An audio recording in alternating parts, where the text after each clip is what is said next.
What's up, everybody? This is the Pregame Show Network. I am Tolly Carr, home studios today in Atlanta, Georgia. Let's get out to Boulder, Colorado, and let's get down to business.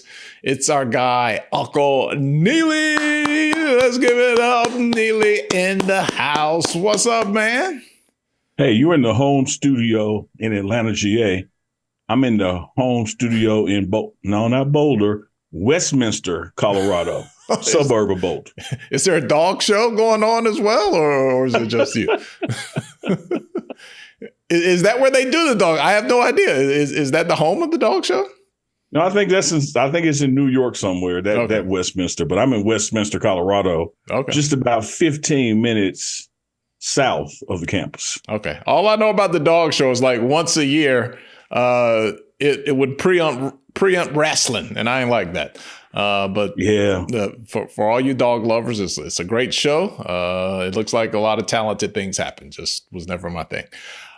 Speaking of TV shows that would just preempt stuff you wanted to watch, I hate to say this to our major Atlanta audience out there, but there are two teams I grew up disliking. And that was the Chicago Cubs and the Atlanta Braves, because when they would play each other, you couldn't watch Spectre Man because they would take off WGN and WTBS. Like, hey, what my afternoon cartoons, man? Yeah, that's a thing that they would do for sure. But I did love it during the Jordan era because you got the Bulls. Like every Bulls game you got to see. You did get that. Touche. All right, so Neely, let's jump into it, man. I think we can go kind of rewind style. You and I haven't talked for a couple of weeks. There's always action going on, so I think it's a great way to look at what's going on and take a look back at a couple of things that have been happening. And conditioning has been the name of the game in June since we last talked. What's been up on the conditioning side with Colorado? It's been a lot going on, man. Coach Maurice Sims, Coach Mo Sims, Coach Mo, as he's affectionately called. You know, he came from Jackson State to Colorado with Coach Prime. Before that, had been in Georgia National Championship program, been at Clemson, been in a lot of places, you know, sharpened his strength and conditioning tools, has brought that toolkit here to Colorado, and he has been hitting them with everything but the kitchen sink, and he even hit them with the Navy SEALs. Had the Navy SEALs come do some training, Marines come do some training, where they got in the water after running. The workouts have been intense. Everybody reported back in what I thought was, you know, excellent shape because they were able to handle the altitude. But he's been hitting them with some curveballs where they don't know what to expect.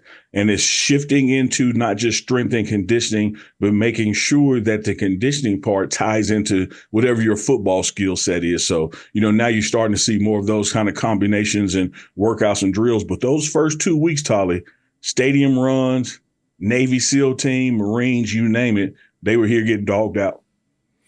You know, when you look at those, that Navy SEAL training, which we got a chance to see, you know, part of that is just shocking your body into doing different things that you haven't done before. And then part of that is just kind of that team bonding, like a moment that you'll remember that'll stick out in your mind, you know, 20, 25 years from now when you're done playing. How did you see that as far as a double-edged sword, if you will, with the Navy SEALs Day? I saw it as a perfect balance. You know, the groups did their regular workout that morning, did a quick abbreviated stadium run, which was kind of a curveball. The team was anticipating running the stadium steps like they do on Fridays, but they got about a quarter way through with that workout. And, you know, a change was thrown at you, just like happens in a game. You know, things come up unexpected, unplanned. And so then they did a campus run. The lighter guys, the skill positions, they may have done about 1.5 miles or 2 miles. The big guys did 1 mile. But that wherever course you took ended up at the rec center where the Olympic-sized indoor pool is. And that's when they really got that shocking on that team building, because now instead of an individual workout or individual run, now you're doing some team stuff where you don't get to stop doing push-ups until the other guy gets out the pool. And sometimes you're swimming with a rucksack or doing push-ups or pull-ups, but it's all team-based. I tell you what's funny. Here's what the guys learned that day. When it comes to speeding up the rotation of when you stop doing this, when the guy gets out the pool, you got to let the white guys go first because they were some strong swimmers. All right, you went there. I was contemplating in my mind if I wanted to go there. Neely, what I saw from my vantage point, there was a lot of brothers out there swimming at whatever speed it might have been. It was a beautiful sight to see that many brothers in the water, and a couple went backwards. I think I heard. Absolutely, you did have some who were trying to dog paddle and they were doing it in reverse. But as a group, man, I have never seen so many guys know how to swim and swim strong. But some of the speed may have been lacking in some of the courses that you had to do in the water, things that you had to do in the water differently.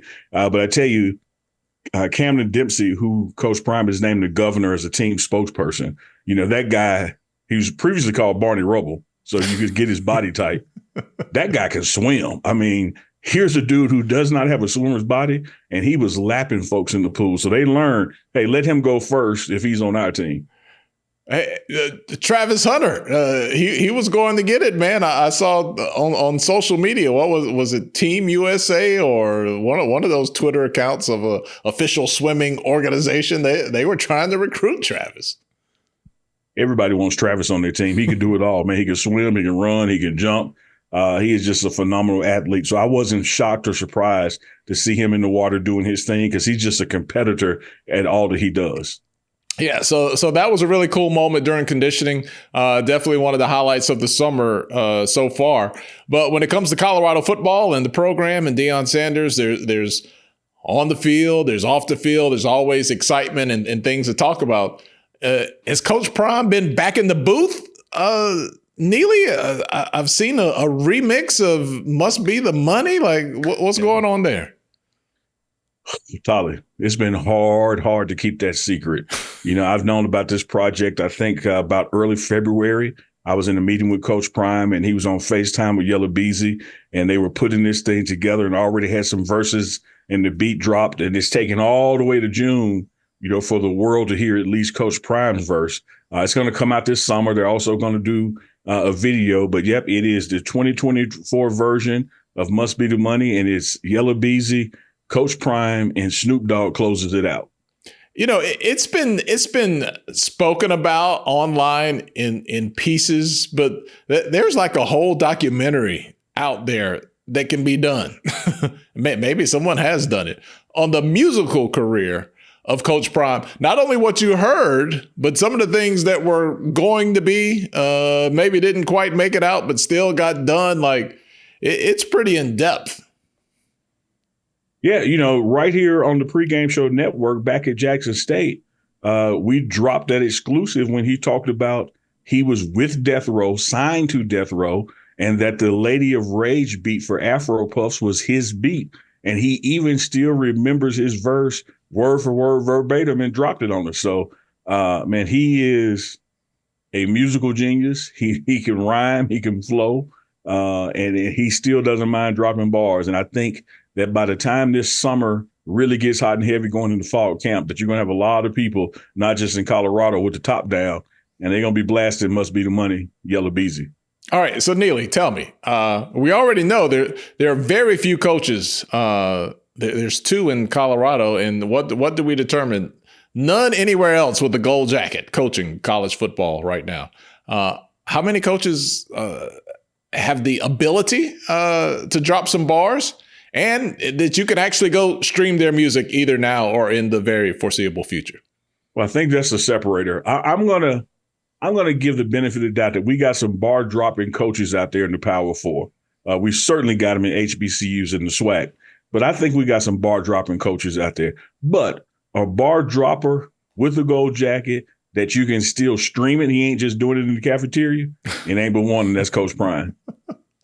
I mean, it's fun to talk about, but look, put yourself in the seat of an 18-year-old, a 19-year-old, a 20-year-old in the portal.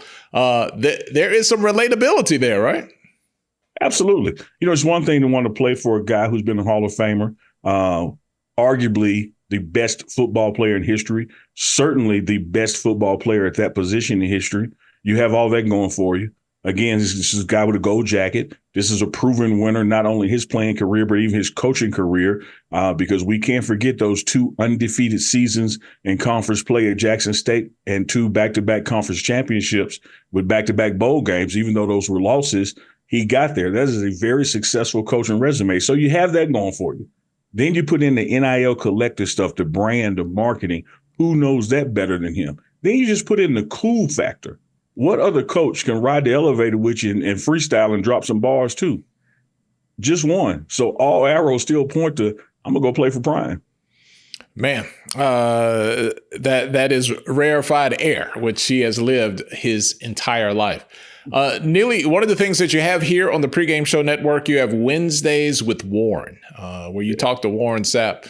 That prediction, you guys like Dallas, Neely.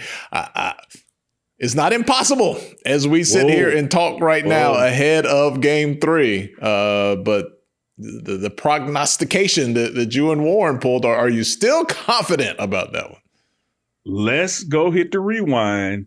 Neely said his heart was with Kyrie because he wants Kyrie to get one, but Boston had the better team. And even Sapp said, man, don't go with your heart.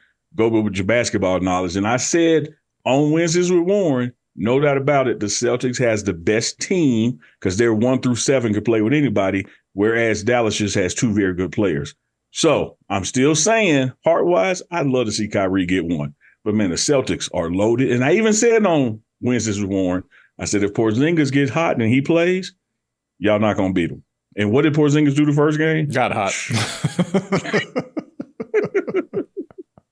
Got hot.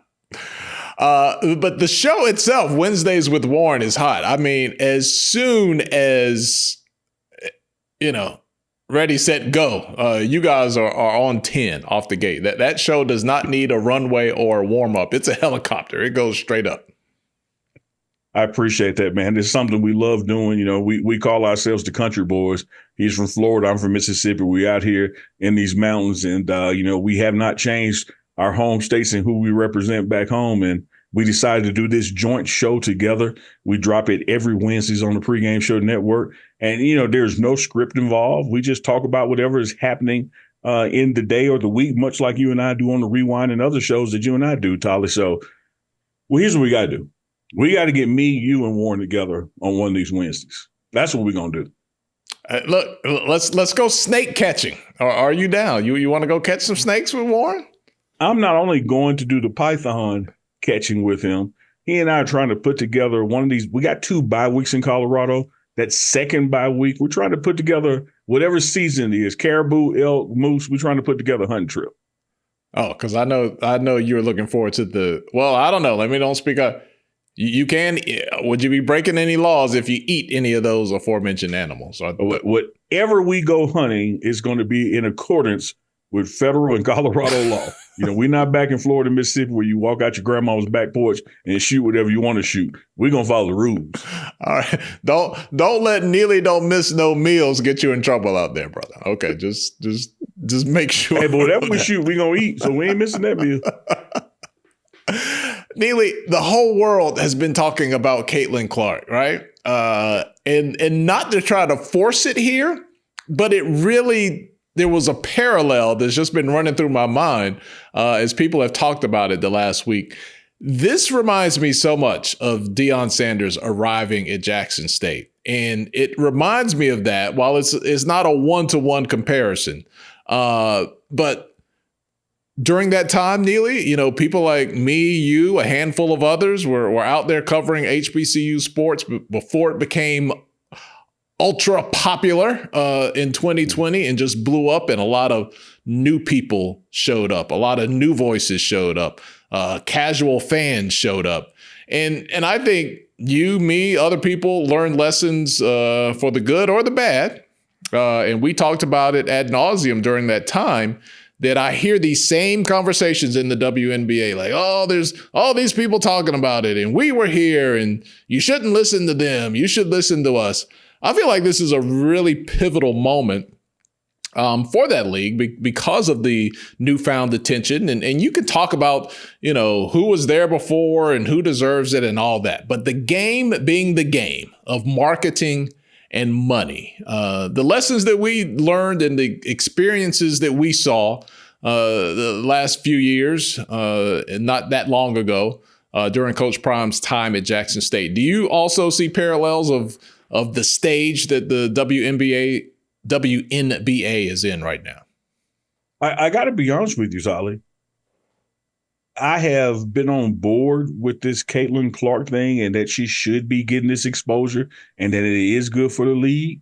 But until right now, I never thought about the correlation between Coach Prime's arrival in the SWAC HBCU / Jackson State space.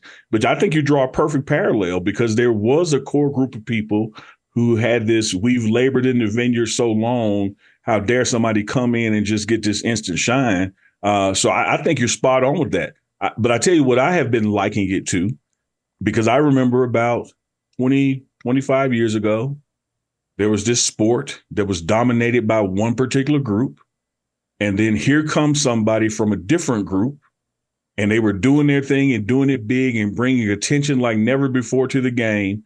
And you had this core group of people who hated it and said, we don't need this. This is not true for the sport.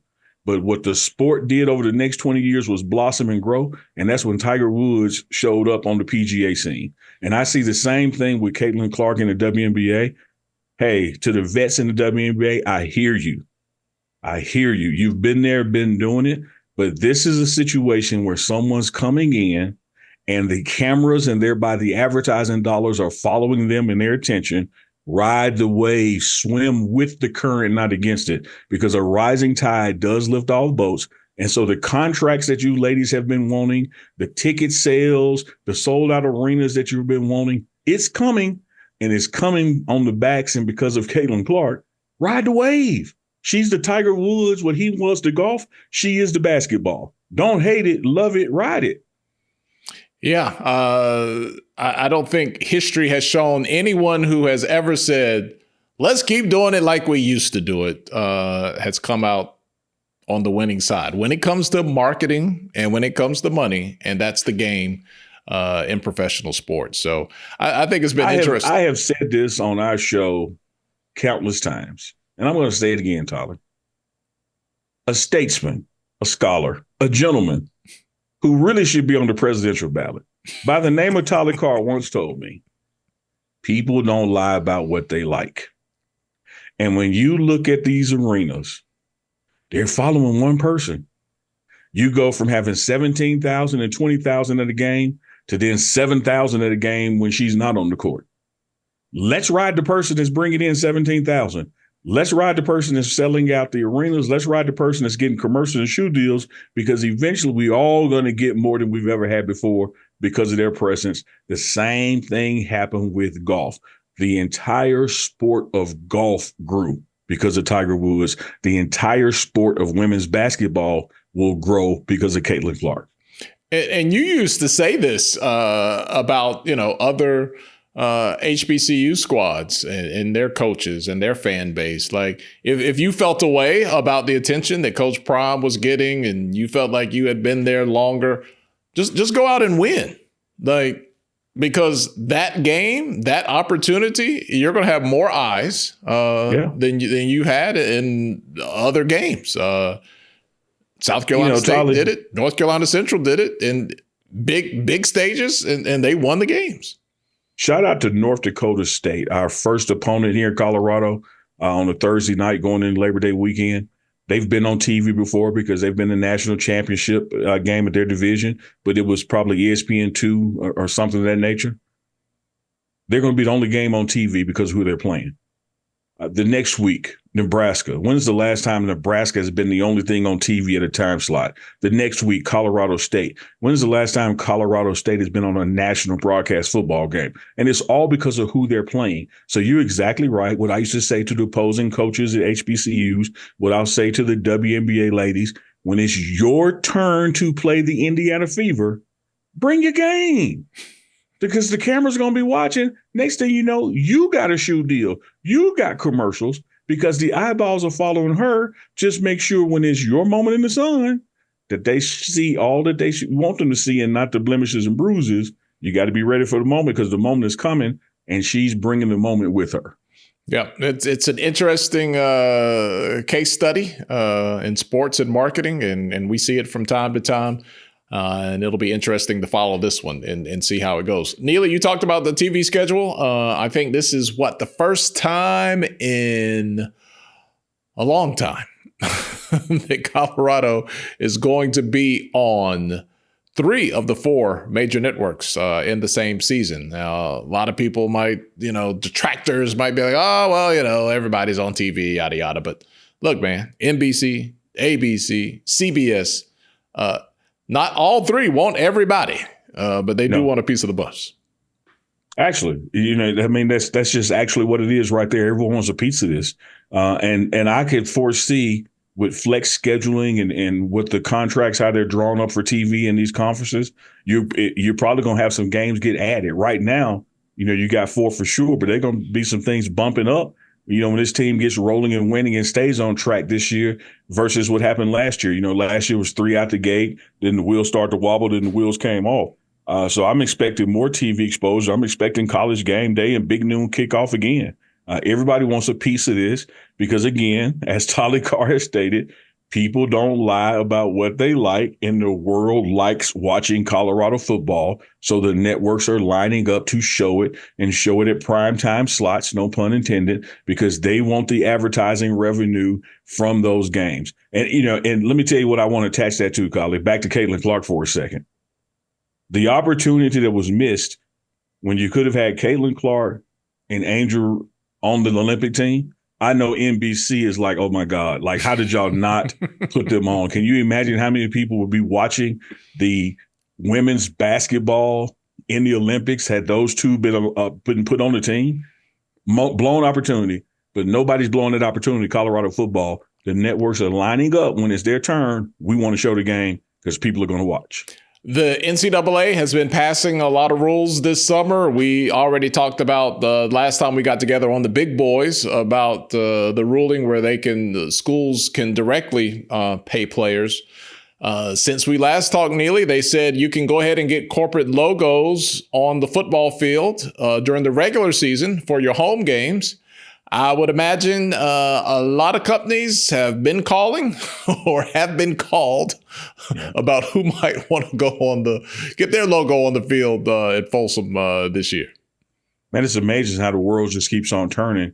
I remember back at Jackson State, Coach Prime wanted to do this and had approached the Black Bank in town, Hope Credit Union, about doing it, and they were on board with it. And then there was a big pause where you can't do that. They can only do practice uniforms. They can't do the game day uniforms. And you just fast forward that short amount of time, and now it is allowed. And so you better believe that line is going around the block. I'm sure Coach Prime, the school, and Smack Entertainment, who represented Coach Prime, are doing all the vetting and all the due diligence they can to see who's going to be officially with this program in the months and years to come. But there's no way that a Fortune 500 company out there is going to miss the opportunity to have their logo on this field of these uniforms and be associated with this program, because all the eyes are on this program. And it's simply about eyeballs. This is about marketing, branding. It's about money. It's about eyeballs. You want to be associated with a program that people are going to watch, and everyone's watching this program. All right, before we get out of here on this episode of The Rewind on the Pregame Show Network, it's becoming more real. Like, we know it's real, but the feeling is coming that this will be back to a Big 12 program. When you kind of run through your mind, Neely, and start looking forward to the season and thinking about what happened, could happen, the possibilities and the potential. What are your thoughts about coming back to the Big 12? I think that is a perfect opportunity for this team. I've seen the talent that's brought in. I've seen the talent that's returning, the new coaches and what they're doing with this program. Get ready down there in the comments. I know y'all going to gasp when I say this, but I believe Colorado has a strong chance of playing in the Big 12 championship this year, December 7th in Jerry World in Dallas, Texas. I think that the schedule lines up for it. I think this team is built to have a strong showing in the Big 12 and can make that game. It's when we get to the later part of the season, you're closing out at home with the Oklahoma State. Those kind of games are going to matter there at the end for that to happen. But when you look at the schedule, the first 3 games, totally not looking past them. But you got to go to that first game at home in the Big 12 where Baylor comes to town. Then you go to UCF. Those to me are going to be those measuring stick games of where you really are in this conference. You get a good showing wins on those 2 games, I would start booking trips to Dallas for December 7th because Colorado is going to be in a Big 12 championship game. All right, Neely, as we sit here and talk, we're in the middle of June. What is the rest of the summer schedule? When do kids get a break? When do they come back? People want all the information, any info they can get leading up to fall camp. Sure. We got a couple more weeks of this strength and conditioning phase. Then you're going to take a break, which is about that 4th of July week, if you will. That next week is Big 12 Media Day, so that's kind of a short week. Big 12 Media is taking place in Las Vegas, 16-team conference, so it's spread out over a couple of days. Then you got about 2 more weeks of strength and conditioning in July, but everybody's going to be back here. July 28th will be the report to fall camp day, with that next day or two being practice 1, and that's fall camp rolling into August. And, we got a game that Thursday night, August 29th, so it's football time in America. It'll be here before you know it. When we get a taste of the modern version of Must Be the Money, I'm sitting here wondering, will there be any Neely references in the song? That would be so awesome. I have heard all 3 verses. Neely is not referenced, maybe indirectly, because there is a line where Coach Prime says, showed him the blueprint in Mississippi, brought the family to Boulder. I'm going to count myself as family. Oh. So I'm mentioned indirectly. Uncle. I mean, that ties directly in. That's a literal family. Uncle Neely. But you were right there. So yeah. It was a perfect opportunity to, I'm not a rapper. I don't drop bars. But something in there about Neely don't miss a meal. That's how I feel. Like, that was a layup. Tolly, here's the beauty of this thing. There's always a remix. Just like in boxing, there's always a rematch. When you drop a hit, there's always a remix. You might get a Neely bar, a Neely reference. You might get a Neely cameo in the video for the remix. Just you holding a rib would be perfect. Like totally unaware that the camera was on you, and you look up with a little rib sauce in your beard. That would be perfect. That would be perfect. But just know, whenever you are in the cafeteria, chef is cooking and you are with Neely, he is thinking, they are not like us. They are not like us. Because Neely does not miss a meal. He doesn't. And that's why I call you BBL Tolly in my text messages. I had to Google. No, actually, I had to ask my daughter what that meant. She's just off camera. You can't see her here. But Neely is so on top of pop culture. Whenever he slides those little wisecracks in, I have to ask my daughter, what does this mean? I don't get it. But yeah, BBL Drizzy right here on the Pregame Show Network. All right. He's Uncle Neely. I'm Tolly. Thank you so much for hanging out with us. We'll chat with you guys a little later as the summer goes along. Thank you so much. Subscribe, social media, thepregameshow.com. We have everything that you need.